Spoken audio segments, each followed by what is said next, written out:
Marina tokoa fa hoe hiatrika fanadinana fiodinana faharoa amin'ny fanadinana baccalauréat ny ankizy ny tanora eto Madagasikara. Hitantsika nefa nisy ny savorovoro ary niteraka korotana tamin'ny lafiny maro ary niteraka korotana ara-tsaina zany indrindra mety miteraka korotana ara-piarahamonina, mety hiteraka korotana koa amin'ny resaka fandaniana sy ny zavatra rehetrarehetra. Fa dia izao nefa ny antso avy foana avy aty amin'ny CFM teny hoe misy tombotsoan'olona marobe ao anatin'izany hoe fanadinana baccalauréat zany, na ny sekoly, na ny ray aman-dreny, na ny mpianatra, na ny firenena mihitsy ary. Ka izay indrindra ny hoe mba ho fitandrovantsika an'izay hoe inona ny tena tombotsoa antsirairay ao anatin'io mba hahazo ndretran'izany dia tsy misy afa-tsy ny hoe fitoniana. Raha sanatria mivava mbola misy indray ve ny olanao hoe antandrevaka amin'ny anjara andraikiny, dia izay zany ny antso voalohany dia ny hoe ny fandraisany rehetra andraikitra tsara mihitsy, ny ray aman-dreny manomana ny zanany, ny zanaka vonona miatrika sady manao izay mbola famerenana azo atao, ny tompony andraikitra isaky ny sekoly na isaky ny farim-pifidian'ny faritry ny fanadinana mba samy mandray ny andraikiny tsara dolidoly, fa izany no mitarika fitoniana.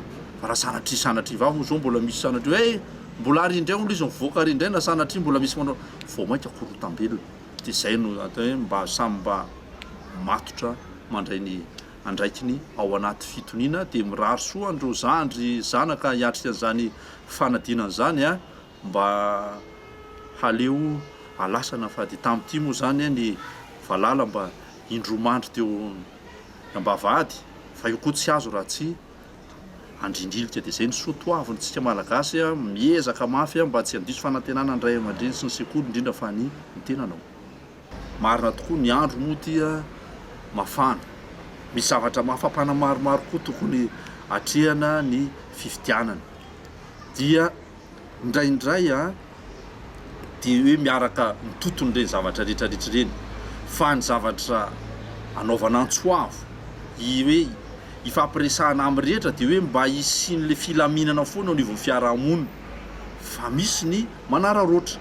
Zay ohatra zao iny resaka hoe lasantsy efa niteniny ny tompony andraikitra fa misy tokoa ny fahatarana, dia mba tsy hisian'le hoe hitanao hoe manararoatra.